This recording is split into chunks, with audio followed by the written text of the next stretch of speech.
What is up, everyone? Welcome to the WWE Summerslam 2021 predictions video. It is myself, Denise Salcedo, and the man with the awesome wave, none other than Cultaholic's very own Tom Campbell. What's up, Tom? This is my awesome wave. There it is. You have the best wave I've ever seen in my life. Yes, so I rushed off just before we started. Now we're live on the YouTube to try and find our beautiful cat. But he is currently eating, and I'm not one to disturb a cat while he's eating. So Pablo may make an appearance. You will get the claws if you bug the cat eating, right? Yeah, I don't want to mess with Pablo when he's hungry. He may make an appearance before we finish up today, but we will see. How are you, Denise? Anyway, you all right? I'm doing pretty great. It's going to be a crazy next couple of days. I got about a zillion things going on today. Tomorrow morning, I'm up at like 3 a.m. and I got to be at the airport by like 4 something in the morning.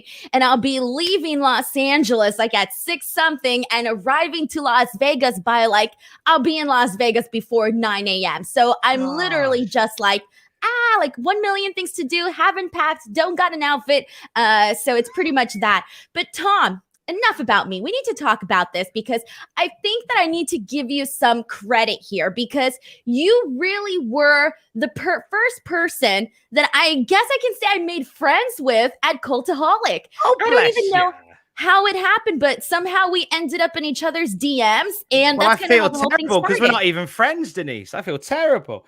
Oh, okay. So it was just I was disillusioned. Never mind. Tom, you're too cool for me. No, I kid. I was distracting because my good lady was trying to bring Pablo in to see us, but that may still happen. But yeah. So you've just forged your own path. Funny, you're only the second Denise I've ever known in my life. Oh my gosh, who's the first? Do I got to fight her? No need to fight. The first Denise was somebody I went to high school with, and she was in the same biology class as me. And it was funny because she used to chat, and it's funny because obviously you and Lord Rossap have a working relationship there, and she was in this class with a guy called Sean, and no, it's true. They ended up getting together because you're like, why are all Denise friends with Sean's? Yeah, it's just how it happens. But they were there, and we would sit there going, "Oh, Denise is sure they're definitely at it." And lo and behold, they got together, and it was lovely. And they got married about 2 years ago. And I didn't get invited to the wedding, but that's fine. I'm over it. Not bothered anyway. Didn't want to go to the stupid wedding. But you're the second Denise that I've ever met. So it's an honor and a privilege. So thank you. Tom, I have to let you know that since you gave me a backstory of the only Denise you've ever known besides me, I should give you a backstory. So my giraffe, his name is Tom G. He was literally, I looked at him and I was like, he looks like a Tom, but I need to make it extra cuter. So I added the GY, Tom G. So he's now Tom G. Thomas Toledo. So you now have something in common with my giraffe. Why the G? I just thought it'd be cute. He's a giraffe. Tom just felt very serious, very, grown man. And he wasn't a grown man just yet. Well, if you had Tommy at the end, I guess, Tom G. You have the G at the end and you've made it. How long have you had Tom G?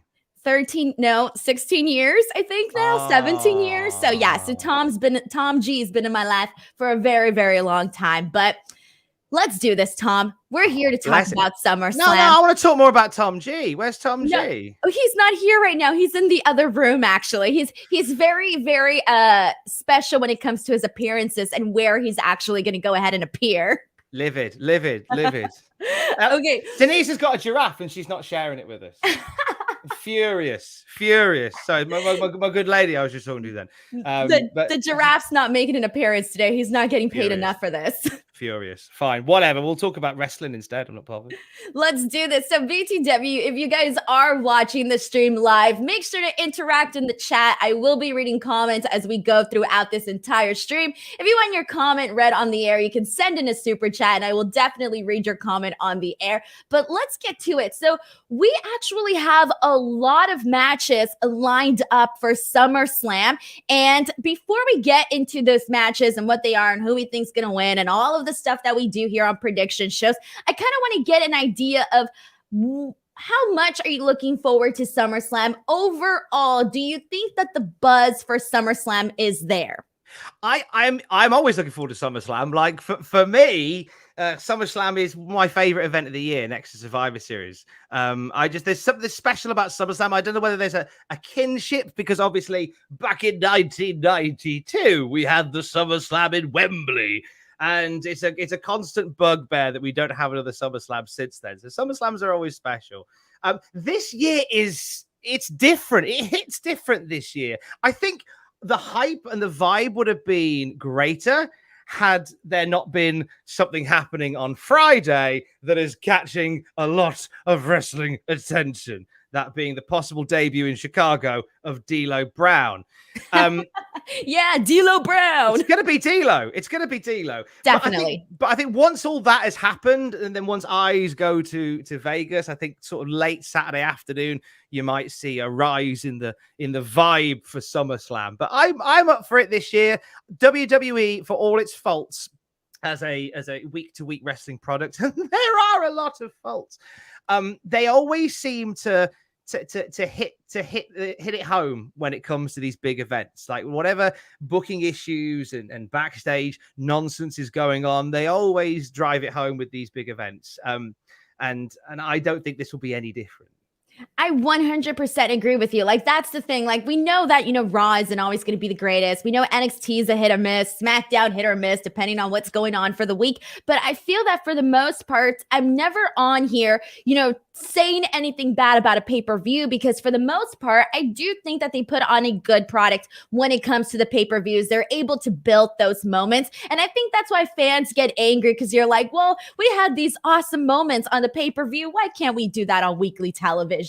But so, like, with that being said, I'm looking forward to SummerSlam. I'm excited for SummerSlam. Do you think that we're going to be seeing Becky Lynch at all, or any sort of surprises like a Brock Lesnar or somebody like that at SummerSlam? I think a surprise is almost inevitable. I think especially with the pressure of what AEW is currently doing, I think that, and also with the live crowd thing still feeling so fresh, I think we will get a surprise. I get a vibe that we're going to see Becky Lynch rocking up.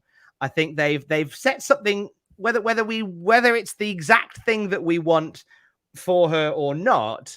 There is an obvious match feud promo waiting for her with Charlotte. Like, it seems like those "We Want Becky" chants Charlotte is encouraging, and it wouldn't surprise me if we see her make an appearance after the Raw Women's title match. I feel like Charlotte Flair will win that belt back. Oh, we'll get to that in a little bit. Spoiler of the reactor predictions. I think that we'll see Becky Lynch definitely make an appearance. I think anybody else, and Brock Lesnar, I don't think we're seeing Brocky Doodah. I don't think Brocky's rocking up. Certainly not anytime soon. I think Brock's out of the picture for a little bit now, to be honest. I think so too. I think so too. Although I would be very excited if he were to come back at SummerSlam. But I mostly see I feel like it's a better, safer prediction to predict that we might be seeing Becky Lynch. But we'll get into that. So we need to get started with these predictions, because we got, I think, 10 matches that have been announced. So thank goodness we actually have matches to talk about. But I guess we can say the first match we're going to cover, the most important match on the card, Tom. We're going to start with the most important, the one we're all most looking forward to. This is going to be the match of the year. 5 stars in the making. We have Alexa Bliss versus Eva Marie. This is what we're kicking off with. Tom, how have you been feeling about I'm not even going to go.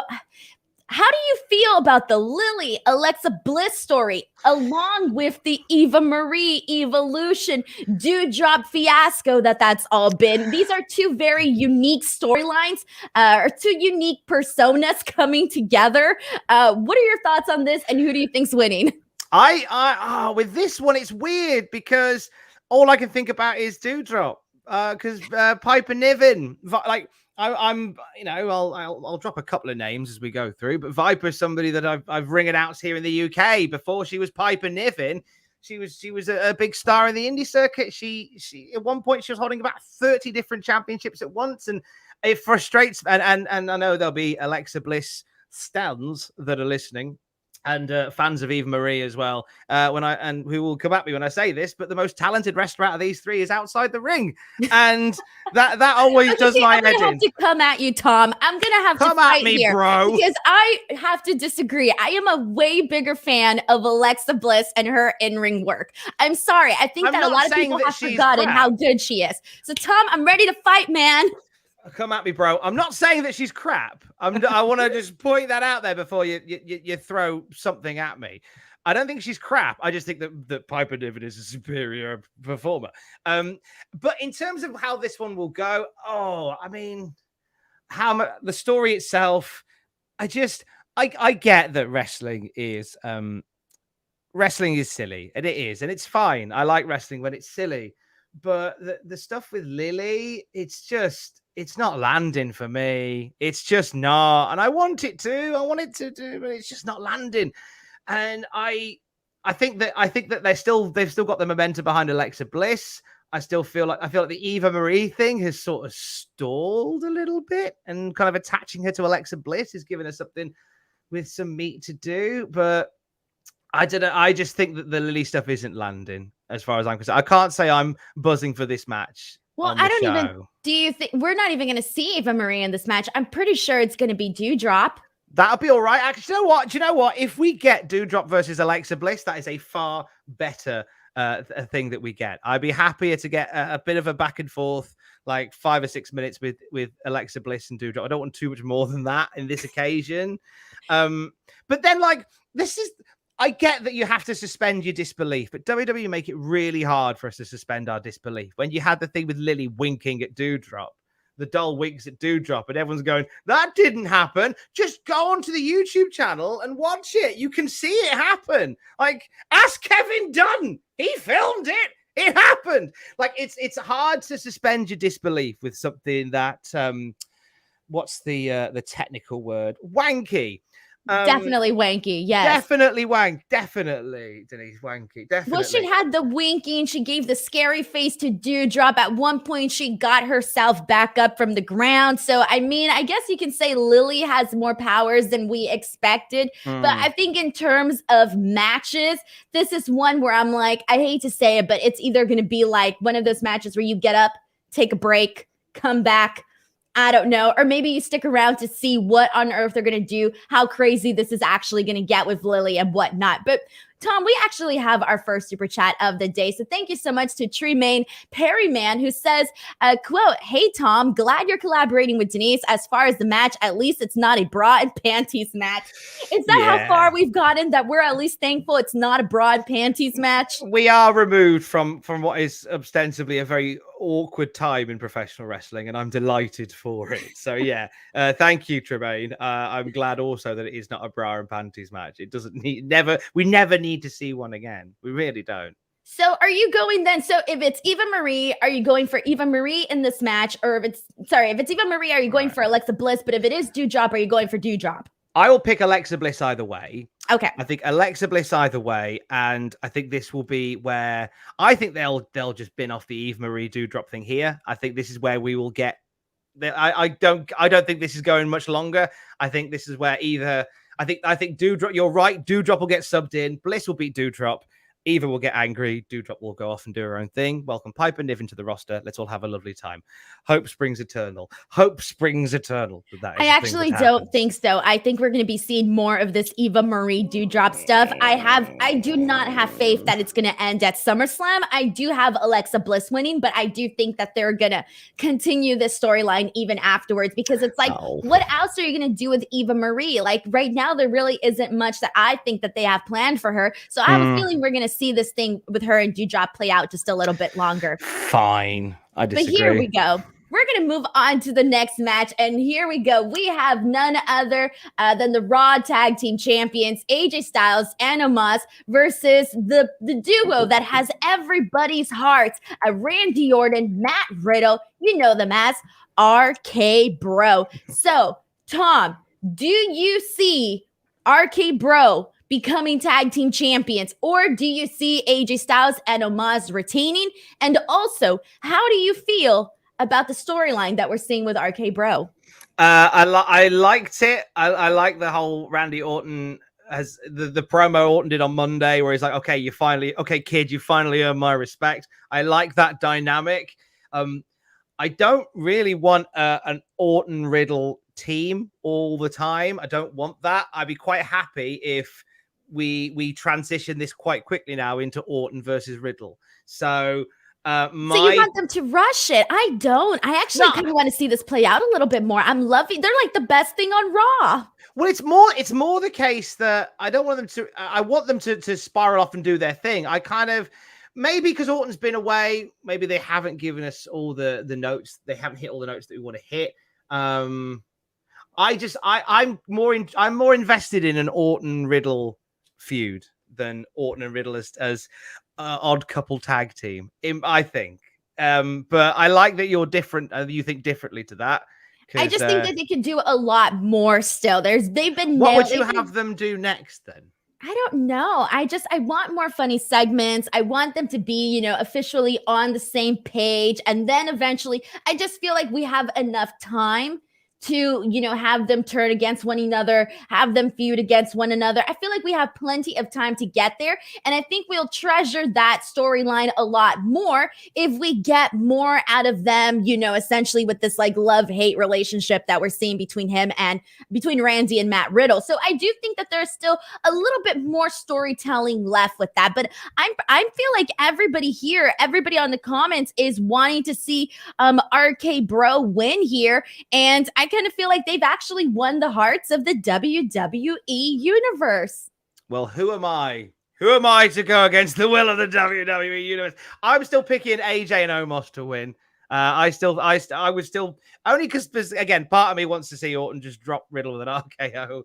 So I've booked. I think I've in my head just booked two teams breaking up in 2 segments. But sod it, it's fine. I'm gonna go AJ and Omos for my predictions. Still, all right. I'm going against the will of the universe. I'm going with what the universe wants. I'm going with the flow of the wind, and we want RK Bro as tag team champions. And the chat is agreeing with me. We got so many people saying here, RK Bro is the way to go. So that's what it is.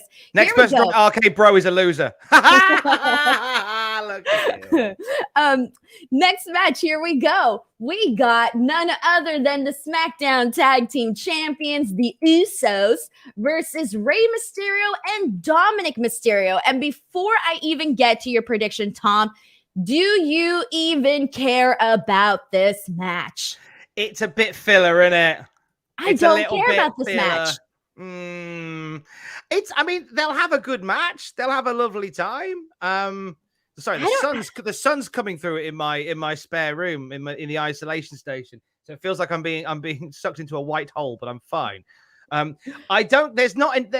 This just feels like a bit of a filler. It'll be a good match. I don't see the Mysterios becoming tag champs again. I kind of like the idea of the bloodline having everything. So I don't think there's a title change here. I think it'd be a fun match though. See, I don't think so. And the reason for that is the Usos are great. Rey Mysterio's great, but sadly, Dominik is like the weak link in this. And I feel like in all of his matches, whenever they really had to slow down for him because he's still obviously green. All right, we get that. He's still not at a certain level that he needs to be. So I kind of do feel like sometimes that factors into the match a lot. And so I kind of lose interest when I see them, really slowing down for Dominik. I feel like when he's in the match, it takes away from it. And I'd rather, if it was somebody else teaming with Rey Mysterio, then I would expect a good match. Is this Pablo? A wild Pablo appears. Hello there, Pablo. Hey, buddy. You coming to say hello? There you go. He looks very, very scary. He's all right. You should know I'm afraid of cats. Are you? Oh, yes, you're afraid of terrified cats? Of cats, gosh. Yes. Oh, look, he won't get. Honestly, he is lovely. He is the cultaholic cat, and there he goes. No, they're so scary. Oh, bless you. I've made Denise cry. Oh, that's bad. Tom, they're terrifying. He looked at me and he was like, "I don't like her. I kill her." He does that to all of us. Don't worry about it. That's what I saw. Was like, oh no. Oh no, I feel bad. I've come here and made Denise cry. That wasn't. That was my intention, but not over a cat. You have no idea. If I see a cat on the street, I'm like, don't get near me. And it's like this game of like cat and mouse where I'm like, you better not come near me. I see it coming near me and I'm like, nope, bounce. Oh. I've had a cat chased me just a couple months ago and I nearly died. It was like the worst thing ever because I was like, usually when you like taunt an animal, like you just go like, ooh, like go away. They'll go away. This cat was like, hell no. Like I want to eat you. Like he wanted to eat me. It was terrible. How big was this cat? It was your average size fat cat on the street. And it was looking at me. You sound like a Bengal tiger. It was terrible, Tom. He wanted to kill me. He wouldn't go away. I was taunting him and he was moving closer to me. So I'm sorry, but I do not trust cats. No, I get it. I get it. Well, Pablo was a stray cat. A friend of ours found him and we couldn't get in touch with his owners. And it was Alex, it was my good lady who said, I don't know what it is, but we need him. And we adopted him. We took him in, and he is our child. And I was never a cat person. I was like yourself, Denise, not terrified, but I was never a cat person until I met him. And now I will take a bullet for that boy. I will stand in front of a moving train for that boy. But I apologize for making you cry on screen. Man moves in front of train, dies for cat. I already see the headline, Tom. I'm proud of the fact that I make my work colleagues cry during Desert Island Graps, which is the interview show / psychology session. I wasn't planning to make you cry with a cat at the very least. And we got a lot of people here. We got people saying they want Pablo to win the tag team championships. Pablo's a former Cultaholic heavyweight champion. Pablo's won the predictions competition. Pablo's over, man. Look at all of these messages with Pablo. He's over. Like he's popular boy. He's a popular boy. He's internet celebrity Pablo Escocato. I should have booked him on this show. Next time hit me up Pablo's publicist. Bumped for Pablo or whatever. But to go back to the SmackDown tag title match, I hear what you're saying, that the pace does change when it's Dominik Mysterio in there. But I still think it's incredibly entertaining. Like I still really like him as a worker. And it's been a year since that match with Seth Rollins at SummerSlam. And that is true. I had a lot of fun there. And I still don't see them winning tag titles again. I think that the Uso story is too good. Like the bloodline having all the belts is still very, very good. So let's keep it on the Usos for a while. I agree. I keep it on the Usos, exactly like what I said. I hope that I'm wrong. I hope the match is good because I'm going to be there and I want good wrestling. However, Tom, I can't help but to notice, but we've kind of been on the opposite page here for a lot of these storylines and what we want. We can't agree. We can't agree. But we're going to go ahead and move on. So hopefully we could agree on this next match. I think. I don't know. Okay. But here we go. We got none other than Drew McIntyre versus Jinder Mahal. And I got to start off by saying this, Tom.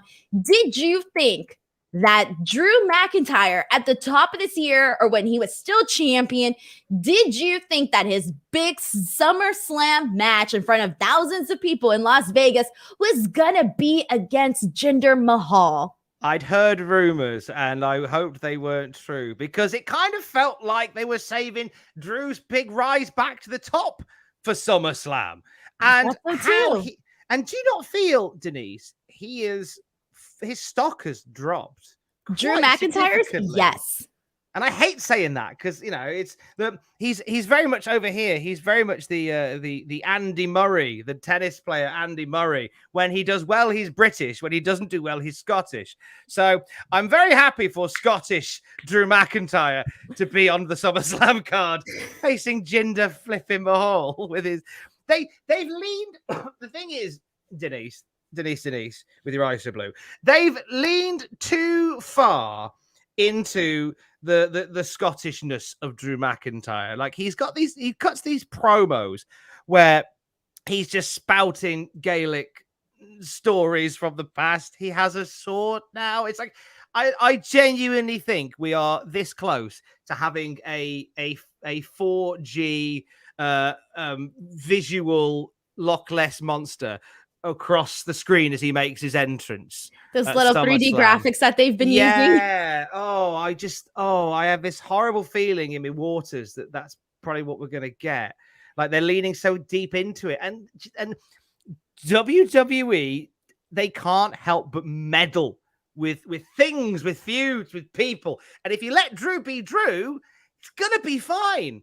But then you just go, we must over-Scottish this man. We must make him the most Scottish man ever.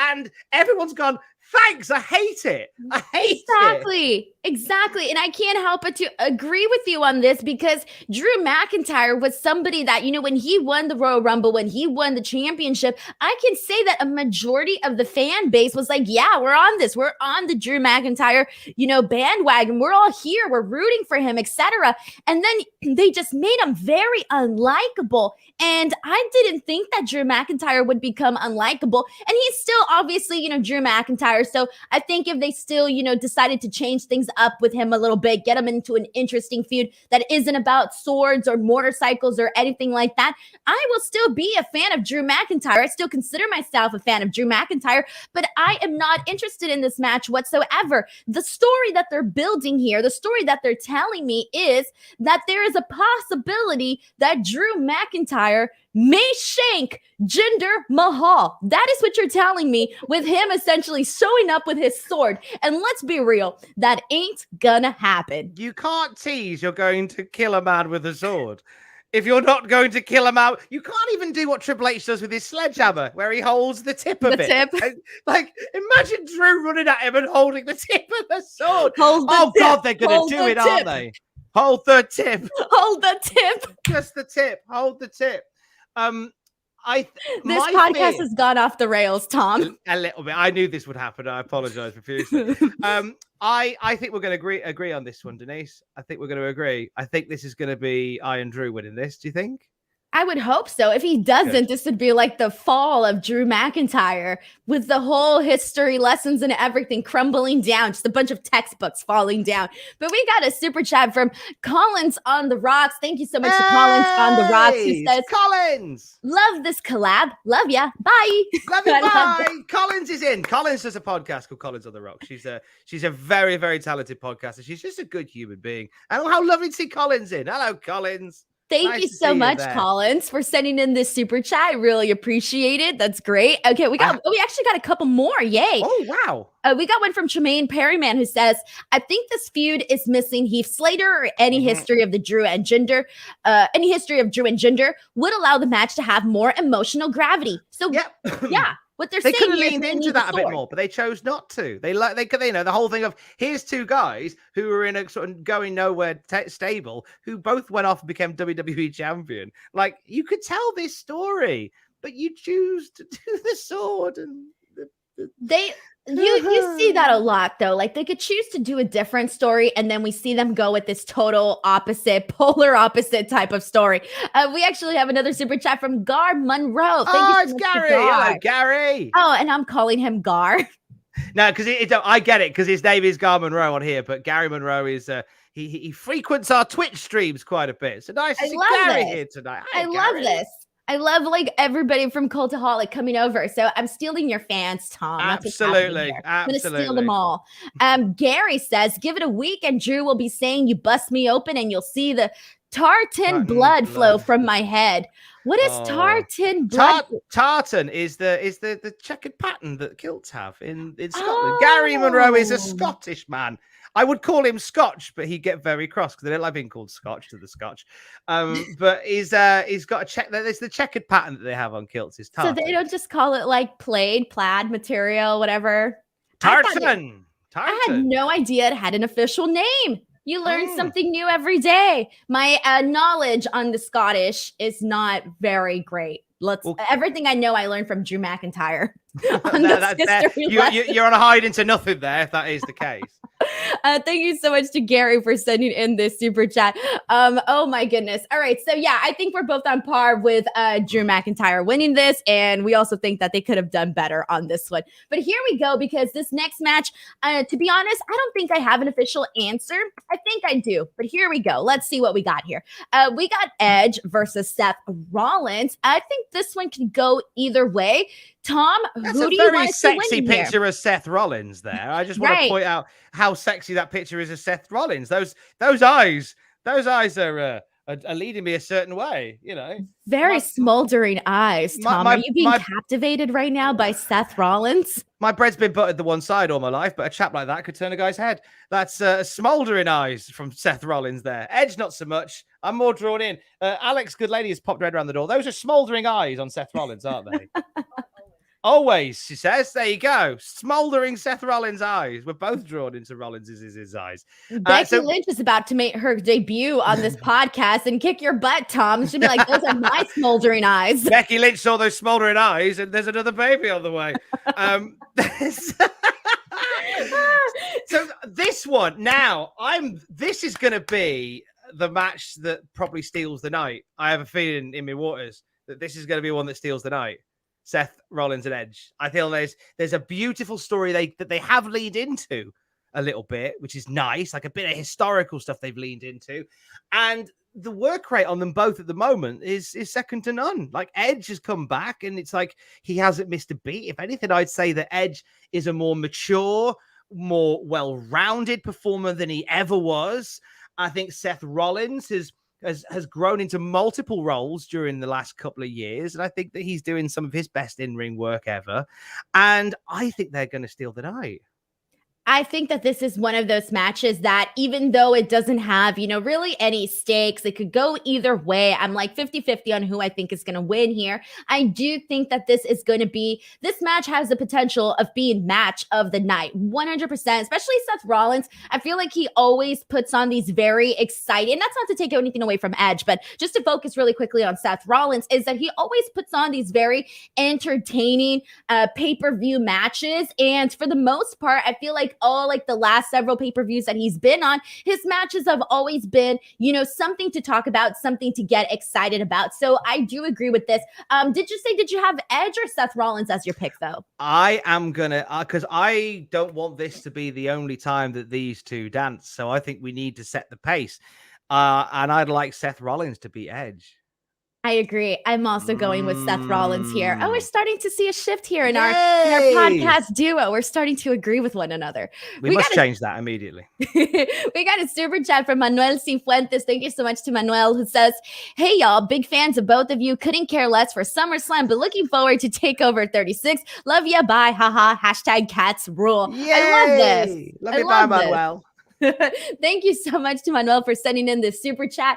And I'm still looking forward to SummerSlam. I know there's going to be a bunch of people, trashing it, saying they're not looking forward to it, but guilty, I'm still looking forward to it.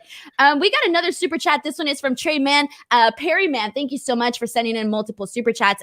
Trey Man says, "I'm sad Tom forgot our conversation on Love Ya Bye Fridays like 4 months ago. I need to be more active in the community. Anyway, I guess I'll take Seth unless management has plans for Edge. Not sure." Do you want to chime in on this, Tom? Yeah. Now, I didn't forget Treyman's conversation because Treyman has the silkiest, smoothest voice that I think has ever called in. So we do on a Friday, we do a show called Love You By Fridays, which is a Twitch phone-in show. So you can watch on twitch.tv/Cultaholic, and you can call in and chat straight to me about life, wrestling, the universe, anything, whatever.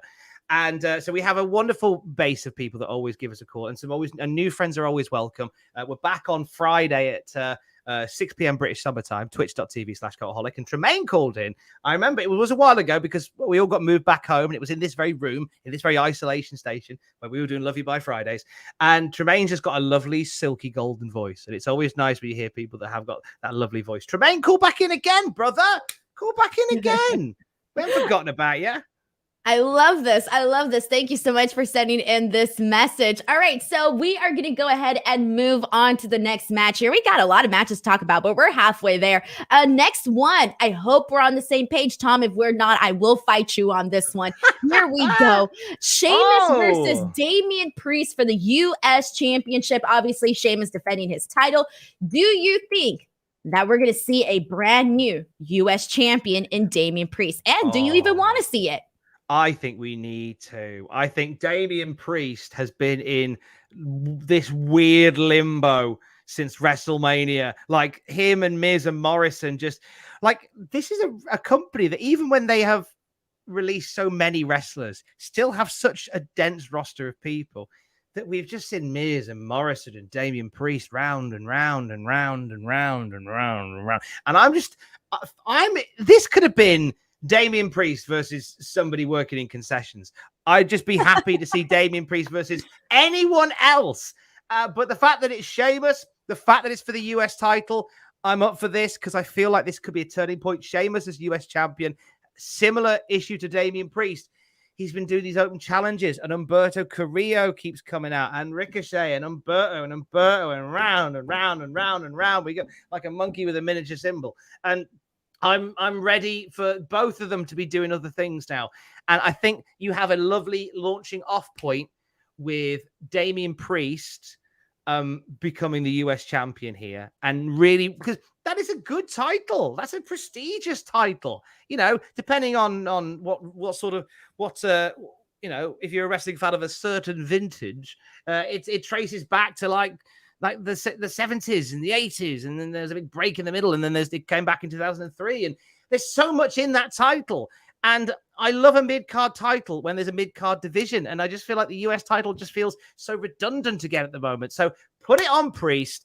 Put Priest in there against a whole bunch of people on the weekly, and we're all having a lovely time. So Sheamus as much as I like Sheamus and what he does, he's done nothing with that belt of any consequence, and I feel like it's time to give it to Damon. I agree. I remember like when Sheamus was going for the bout, I was like, yeah, I'm totally feeling Sheamus. This is it. I really want to see him as champion.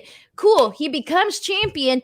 And I lost complete interest. It was just like everything that they did on Raw with that bout.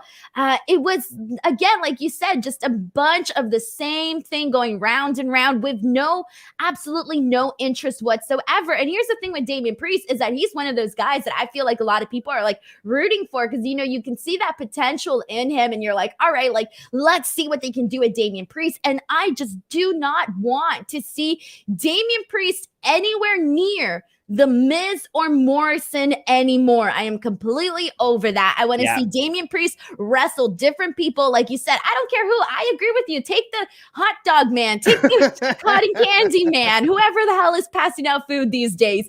I agree with you. I think people want to see Damian Priest. They want to see him become something. And you don't have very many people right now on the roster that you can genuinely say that a lot of the fans or the majority of the fans really want to see them get over. And I think we got that with Damian Priest. He's a cool guy, you know, so you want to see that. So I agree with you. It definitely has to be Damian Priest here, but we got a couple of super chats we got to get into. This one is from Bobby Stevens. Thank you so much to Bobby, who says, Tom, love you, mate. Denise, I'm wrestling on a show this October, obviously Halloween theme. I'm going to be Taylor Swift. What song would be a good theme? I would suggest Ready for It because it's a banger, or Look What You Made Me Do to come out for the Halloween thing, I think would be awesome, or Haunted for the Halloween theme as well. Thank you so much to Bobby for sending in this super chat. Bobby. And have an awesome Halloween party. We got another super chat from Air Force Sister 74 who says, I am seriously over the Miz Morrison Priest triangle. So looking forward to Damian Priest versus Sheamus. How do you feel, Tom, about Miz TV and Moist TV? Oh, I think they need a break. I think they need to come off TV for a little bit. I think that they've worked very hard to keep everything ticking over during the Thunderdome era. I'm a bit burnt out on Miz and Morrison.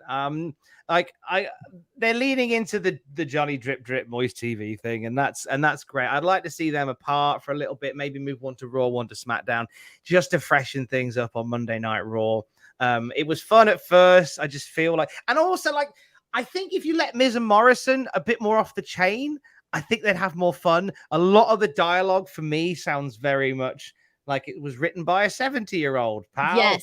I'd like to see them ad lib a little bit more and make it their own a bit. It just sounds a bit, it's just tired. So much on Monday Night Raw. And I think folks like yourself and myself, Denise, we get wrapped online for, I mean, you're pretty positive on all of it. And I like to class myself as a positive person. You're that times 12. But for us, we get a lot of stick for saying, oh, you're always down on WWE. We're not. Like, there's so much they're doing that they do well. We just have to call out when it's a bit crap. And I want Raw to be good. Like, I've had You're dedicating hours of your life to watching it and then talking about it. Of course we want it to be good. If this wasn't my job, I would have stopped watching Raw years ago, and that really sucks because I would want to be a fan of Raw and keep watching Raw. And so, if it's crap, I'm going to call it out. If it's great, I'm going to say it's great. And Raw is so desperately needing a new coat of paint, a roster mix-up, some new faces around there because it's very tired in its current format. It doesn't help that it's 3 hours, but that's another discussion for another time. And I think that we start that with someone like Damian Priest becoming the US champion. I agree. And here's the thing, too, is that so when I was on Straight to Hell with Ross, the Miz TV is the reason why I had to send talk shows straight to hell. I am so over wrestling talk shows. They've literally become my least favorite thing because of Miz TV. It completely killed the whole thing for me. And then when the Moist TV thing happened, I was like, oh no. But we got another super chat. This one is from True Main Parent Man who says, oh, Tom, you flatter me. I will do my best. This match should be just two extra large pieces of meat slapping continuously. Always happy to support you, Denise. Need more people like you in the IWC. You know, I used to feel like weird using the term IWC, and now I've started to use it just a little bit. Or do you normally use the term IWC? I don't. I've never used. I know of it. I've used it a couple of times. Otherwise, I don't think I use it very often at all. Now I think about it, IWC. It's been around for a long time. That bit of terminology, but I'm quite old, Denise. I'm quite old, so like a lot of stuff I'm still playing catch up with. Like, you know, I only learned the other week that IIRC means, if I remember correctly, IRRC. Oh, I'd never heard of that. Oh well, I feel better if you didn't know what that is. Well, I mean, I don't know. I mean, I haven't heard that here, so maybe it's just like a difference of location slang. I have no idea. I thought it may be. Oh well. Let us know in the chat. Let us know in the comments. Oh, it's IIRC, not IRCC, like what I said. Okay, forget what I said. We knew what you meant. Don't be if I remember correctly. Oh, I don't remember anything correctly. That's my thing. Like, I have a terrible memory. It's all filled with 3 hours of Raw. That's all my head is filled with nowadays, Tom. That sucks. That sucks. So we got about 4 more matches to talk about before we move on to those. Just really quickly, for those of you guys who are here because you're like, oh my gosh, Tom is on with Denise and you haven't subscribed to my YouTube channel, please make sure to subscribe, guys. This is a one-woman run YouTube channel, and this channel is literally my baby. If you guys appreciate pop culture and pro wrestling all in one place, please feel free to subscribe. We'll be doing plenty of streams like this, and I will be live on here for SummerSlam weekend. Tell you what we'll do, Denise. I'll tell you what we'll do. I'll tell you what we'll do, right? Because there are people here who are here for the very first time. They've come over from what we do, and thank you very much for doing so. But as Denise says, she is a one-woman army. She does all this on her own. She does all the editing, the video, the production, everything, the prep, and all this stuff. So if you're not, we're gonna stop talking for a second, right? We're gonna stop. And in that time where we've stopped, you're going to hit subscribe and you're going to hit the bell. I don't want you to miss any action. We don't want you to miss anything out. So we're going to stop. You're going to do that. You're going to hit subscribe. You're going to hit the bell. And you're going to do that. We'll give them 10 seconds, Denise. We should do a freeze. Do you want to like freeze like in a funny position? You set the timer. You tell us when to go. Okay. And go.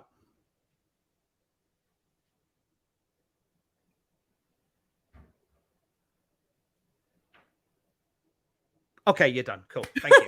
I was like, I need a blink. I need a blink. Hopefully in that time you've hit subscribe and the bell. If you haven't, then naughty.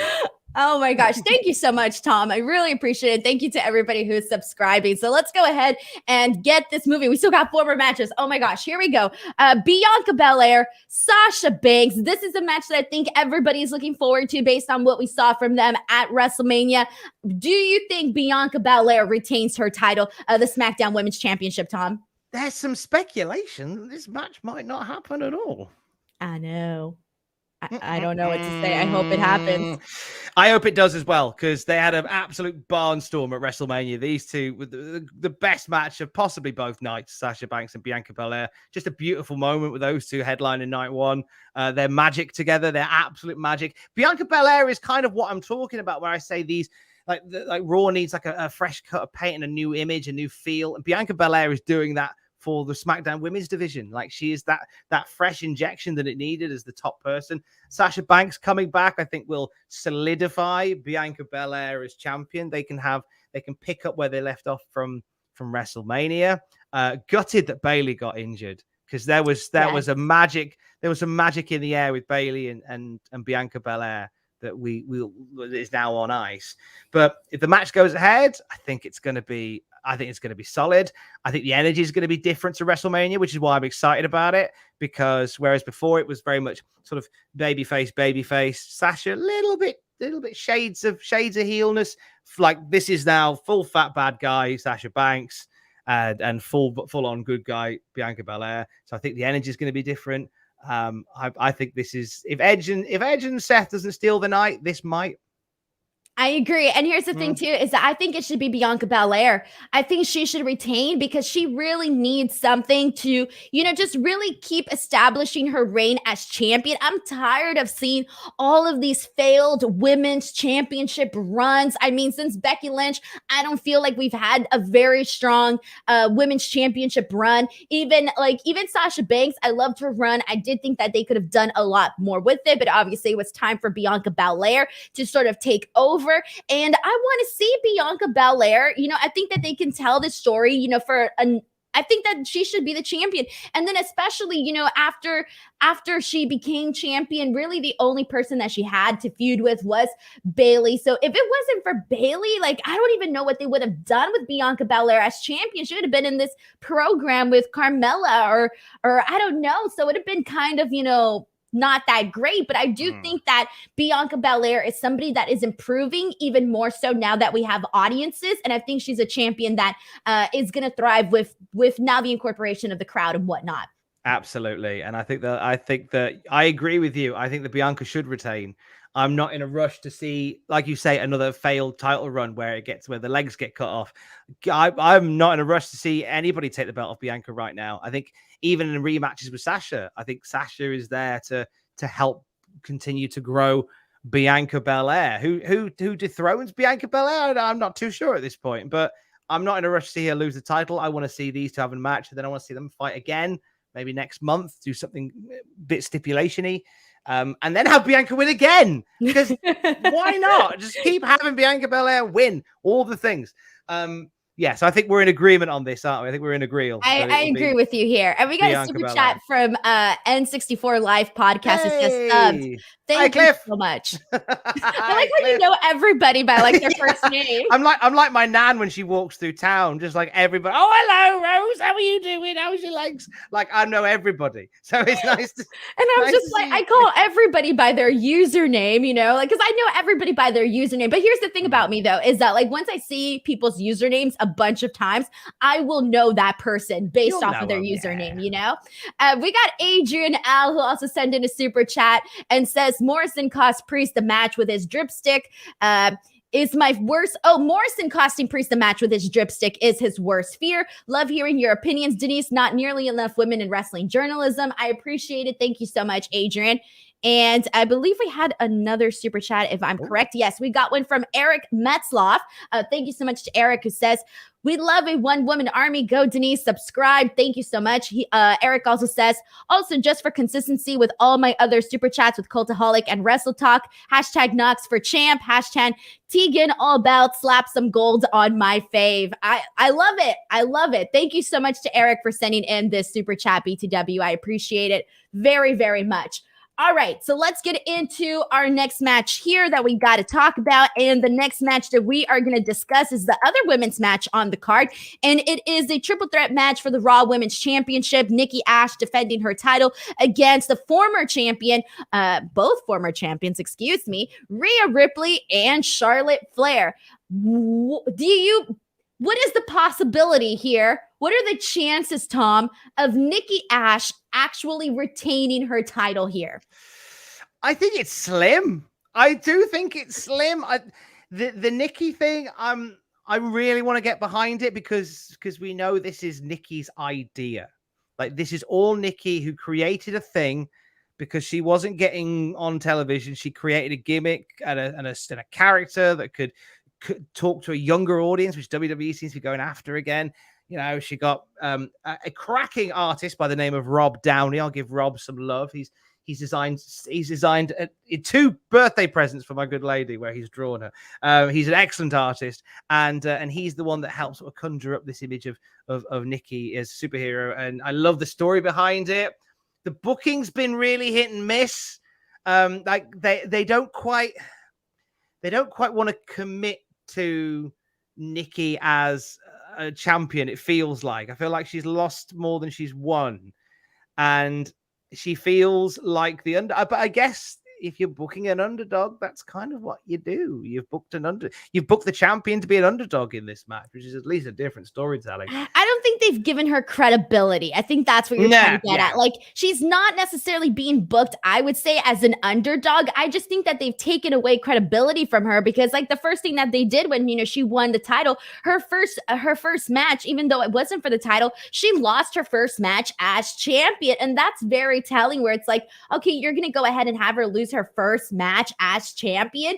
And then also you had Charlotte completely bury her the way she looks. And I get what they were trying to go with there, but instead of making it be like, oh, like, she's rising above all of this hate, it kind of just buried her and made her look like, silly. Can we get Charlotte some decent shoes? Oh, some flats, maybe. Her, though, going out there and doing everything she does in heels is wild. Get some flats. Just to save. I think there's she's tall weird too. Thing. Yeah, and she's already really tall. I just feel like every week on Raw we're just seeing Charlotte kicking her heels off and just battering people with her bare feet. It's somebody's jam, but it's whatever. And I just think she could do a decent pair of shoes. Just it's something that keeps getting pointed out to me. Like, why does this happen every week? I know Raw is on a sort of repeating thing, but why does this keep happening every week? So, who do you have winning this match? Charlotte? I think. This is a tough one, I think. I originally thought Charlotte, but now I'm thinking about it. I reckon Nikki to retain. And maybe some shenanigans with Becky Lynch involved in there that might lead to it. I think so too. Okay, because my thought was, all right, they're either going to keep it on Nikki, keep the whole thing going, keep the whole shtick that they're doing going, or have Charlotte win it.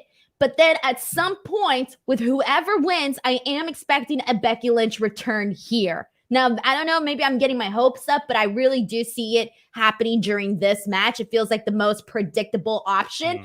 And so just for the sake of it, I'm going to go with Charlotte Flair winning here. I'm not too confident on this one, but I know for sure I do not expect Rhea Ripley to win. And that's very unfortunate, but I just don't see it right now. She's really on the outskirts, isn't she? She really is. And her reign was not great either. Taylor sends in a super chat, says, quote, just heard they have both been cleared. Sasha and Bianca have been cleared. Good Excellent. to go. Excellent news. Goodness, because that Cheers, is Taylor. Yeah, that's a match that we're looking forward to. So I'm glad to hear that. Revu Ray sends in a super chat. Revu Roy, says, quote, haven't watched WWE since WrestleMania. Same cards every week. Yeah, wow. and you're right too. There is a repetition on WWE TV at the moment, and you know what? If it's a product, this is the thing. Like, this is a really great time to be a wrestling fan, and I know we talk about how down we are on Monday Night Raw and stuff like that, but it's a great time to be a fan, because if there's stuff going on that you don't like, you've now got a really palpable, palatable alternative in AEW. You've got stuff like Impact Wrestling, you've got New Japan, and you've got New Japan of America. You've got a burgeoning indie scene once again now that is going to be lifted by wrestlers being shot out of the WWE system. And then even if you don't like the stuff happening now, through the power of the internet and networks and pivot shares and pluses and on demands, you can watch wrestling from any decade you ever wanted. Like, this is a really good time to be a wrestling fan. It's such an exciting time to be a wrestling fan. It 100% is. Like, I feel so thankful, for everything that's going on. And when here's the thing is, I think a lot of people think that, podcasters make more money or get more hits when they're being negative, but that's not the case. I've actually seen, from my experiences being on different podcasts, I've actually seen that when a show is good and the people are in a good mood, it leads to a better show. It leads to more 100%. views, more interactions. And you'd think it'd be the opposite, but it's not. It really isn't. We got another super chat from Mr. Pico Boulevard who says, Denise, wow, you are gorgeous. What a smile. Mercy. That's it. Made my entire day. I feel special now. Thank you so much to Mr. Pico hasn't said anything about my smile, so you can do one, mate. Livid. Send in another super chat to make Tom's day. Here we go. We got two more. This is a great smile. I think your smile is underrated, Tom. Thanks, it is mate. An underrated smile. We got our next match that we got to do, and it is Bobby Lashley versus Goldberg for the WWE Championship. Tom, your pick. Is that Goldberg's real? Can you go back? That's not Goldberg's real beard. That's been drawn on. That's been drawn on. Oh, bugger all the way off. That looks like a little Chia Pet project they've stuck on his beard. It's grayer. Why? It looks very groomed, doesn't it? Dyed and shaved his beard. He's Goldberg. He's 82. Let go grey naturally. It's fine. Don't look your age. Age your look. That's funny. I didn't even notice that until you brought it up. Oh man, hey, look, Goldberg, all jokes aside, Goldberg said he's here to get the young kids over. He said he's here to get the young guns over, and he's done that very well with Cage Goldberg, his son. And I mean, this is a bit of I've got an interesting booking theory on this match. What is it? So this is how I think it's going to go. So who's going to win between Bobby Lashley and Goldberg? I'm going to stick my head right above the parapet and say neither. What? Ooh, cash in? No. Bobby, Goldberg, batter each other. Batter. Both down. You with me, Denise? Oh, Vegas! Get Big E out there. He's sour. And batter. And then have Big E either pin Bobby or Goldberg. Probably Bobby. You got to keep Goldberg strong. Big E's title. Big E becomes the champion. Do it, you cowards. Tom, you cowards. I love your vision. I really, really do. But I don't see it happening. I don't see it happening. I'd love to see it happen. But I don't think it will. Although it would be a very exciting moment. I don't know. What do you think's going to happen then? I think they've been doing a good job with Bobby Lashley as champion. And see, that's the thing, though, is that he's not my favorite champion, though. So they could be doing a better job, clearly, if he's not my favorite champion at the moment. But I still think that they can do. I mean, I would prefer for the Big E cash in. Now that you put this vision in my head, now I feel like that's something that I would prefer. But then again, I don't think they'd actually pull the plug and do it. I'm expecting Bobby Lashley to retain here. Oh, I think they will. I think they want to get that big pop on the night. Tom, do you know something? Are you trying to tell me something? Are you trying to cue me in on something? Are you giving me Let me just check my phone. All right, Big E, mate. Is that thing happening, what you said? I just said yes. We got a super chat from Bacon Rasher who says, great to see Team Denim. Why can I say that? Denom. Why can't I say Denom? Okay, great to see Team Denom together. Love Tom's work from day one on Cultaholic. And Denise, you are Miss Wrestling Media legend. Thank you so much. Two legends on this stream. I appreciate it. This is our first podcast together, BTW. It is indeed. Has been a long time in the making. Yeah, of all the podcasts I've done, Denise, this is one of them. Yeah. Gary sends in a super chat and says, who cares about all this wrestling chat? Denise, we need Tom to answer the key questions. Thoughts on pizza dipped in ranch? Oh, is this a trick question? I mean, Tom, it's simple. Do you like to dip your pizza in ranch? Yes or no? I've never tried it, but I'm up for it. All right. You know what? I can respect that answer. I'm down for that. I'm known as the girl who dips her pizza in ranch, and I got a lot of trash for it. I got a lot of heat for it. Have you ever tried cheese on toast? Cheese on toast? With jam on the top, or jelly, as you might call it. I don't think so. No, I've never have. There you go. It's nice. Okay. It's nice. It crosses the sweet and savory divide. You're very good at that in America. Like cheddar, provolone, mozzarella. Cheddar cheese probably works best with it. I think anything stronger than that, like a Parmesan cheese, would be a bit. No, that wouldn't work. It'd have to be cheddar. I'm thinking of the consistency of it. Well, there you go. I put the cheese on the toast. I melt it on the toast, and then I put like whatever my choice Jelly. of jam is. Yeah, jam on the top. Mwah, chef's kiss. Oh, I'm It's a really good scared shout. to try that. I know Luke sends you like random British It stuff, does, so I'm yes. giving you a British recipe. Is that like an icon, like a traditional British recipe, or is it It is something in my that... house. Oh, okay. It is in my garden. It is. My mum, just like my mama used to make. My mum made it for me once, and it's now something I have on the regular. So Okay. you're very All right. welcome Now that to you it. have it on the regular and you haven't died yet, I might I'm not try dead. it. Nearly dead. I'm not dead. Though. It's fine. We got a super chat from Adrian Al, says, actually, Tom, I think you mean Corbin cashes in. Oh, that's right. He has the briefcase. He'll I get it forgot back. about that. He'll get it back by Friday. It's fine. They're probably gonna do like a swerve where like he comes in, he cashes in, he wins, and then there's gonna be the whole, is it legal? Is it legal?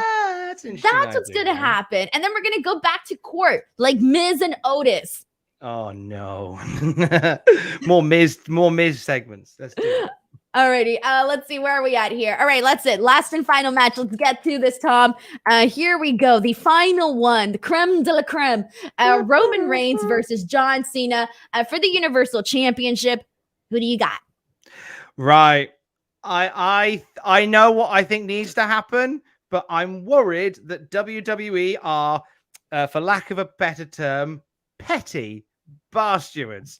And Roman needs to win. I want Roman Reigns to hold the WWE title till WrestleMania 39. I want Roman to have like years and years as champion where no one can touch him. I want that in. Shoot that in my veins. But John Cena's one win away from beating Ric Flair's record. The last week they got rid of Ric Flair. And I kind of feel like WWE would want to write their own history. Damn, I didn't even think about that. It's if Cena wins, it's the pettiest thing. But that would be why he would become like the pettyweight champion of the world. I feel like I'm still 95% Roman, 5%, but 5% John now. Like there's that little seed of doubt in my mind. Because Cena's also doing shows after SummerSlam. So Cena's going to be around for a little bit after. And I can't help. There's that little nagging doubt in my mind. Tom, I'm going to riot. Wait, so who's your official pick then? I'm going to still go with Roman. Because I need to pick Roman. If I pick Cena, then I feel like that's bad juju. So I will definitely pick Roman. Okay. If John Cena wins, I'm sorry. I like John Cena. I'm a fan of John Cena. I respect the guy. But if he wins and ruins the streak that Roman Reigns is on, I will riot, okay? Like, meet me. I will be tweeting. I'll be like, meet me in Northeast parking lot of Allegiant Stadium. Meet me here. Bring your picket signs. We can go riot. All right? I get the vibe, Denise, that like you seem quite like a quiet and meek and mild and and bubbly, fun personality. But I genuinely think that you would kill a man. No comments. Yeah, I get no the comments. Vibe. I get the vibe that one day we'll be talking about you in a documentary. Going, she seemed fine. Like we just blinked and it all went wrong. Like somebody will say something to you, you'll blink. When you open your eyes, the city around you is burning. Like I don't know what happened. Setting cars on fire, just being me. I don't remember causing doing some anything. chaos. All I gotta say is this, Tom. If I'm like locked up somewhere, or who knows how it went down for me when I finally lost it, I just hope that my documentary has like 9 episodes and it becomes the most watched murder documentary in all of Netflix history. I want to become the #1 trending topic. I mean, I want my killer documentary. Exactly. No, I ain't gonna commit a crime and then be like on the list of jobbers in terms of crimes. If I'm gonna create a crime, it's got to be top notch. Up there with all the very best. Go hard or go home. Go hard or go home. Exactly. So we'll see. Anyways, I will riot, okay? Roman Reigns must win this match, okay? I will be very angry if he doesn't, and just know that. All right. We got a super chat from Matthew Makovsky. Says, Roman wins by pinning John in missionary position. Oh, my God. What is I don't know what to say. Again, it's a visual that somebody I imagine is already what is it, Rule 37 on the internet? Someone's already done it. Jesus. Revu Roy says if Cena wins, we riot ECW vibes. Yeah, exactly. I'm gonna be the person. Look for me in the audience. I'm gonna have the if Cena wins, we riot sign. That's what I'm gonna do here. All righty, Tom. There you go. We did it. We have officially gone through all of the matches at SummerSlam. I took more of your time than I promised I would. So I want to thank you so much for hanging in here with me and for coming on and for saying yes. I'm always afraid of rejection. So I was so thankful when you actually said yes to me. Tom, before we go, please feel free to plug in anything you want to plug in, etc. Well, thank you for having me. It's been an honor and or a privilege to be here. It's at Tom Campbell on Twitter, but the most important being at Cultaholic. That is where you'll find me on the regular. We do daily wrestling news videos. We've just dropped an incredible video which has been put together by one of our editors named Dan Heppel, and we create the perfect Daniel Bryan debut storyline for AEW. And we, you see videos where they talk about like the matches and fantasy book stuff like that. You will not have seen a video like the one that went live on our channel about 15 minutes ago. Ooh. I promise you, it's incredible. YouTube.com/Cultaholic. That's where you'll find all our other stuff there as well. We do a daily news podcast on a morning. I work with Matthew Gregg from Botchamania. We watch old episodes of SmackDown together. At Cultaholic on Twitter. I'm at Tom Campbell on Twitter. It's mainly wrestling, my work on the BBC, and my cat on Twitter. So if those three things are good, then pop along and say hi. And obviously, if you haven't done so already, subscribe, hit the bell for Denise, because that's the important thing. One woman army and all that jazz.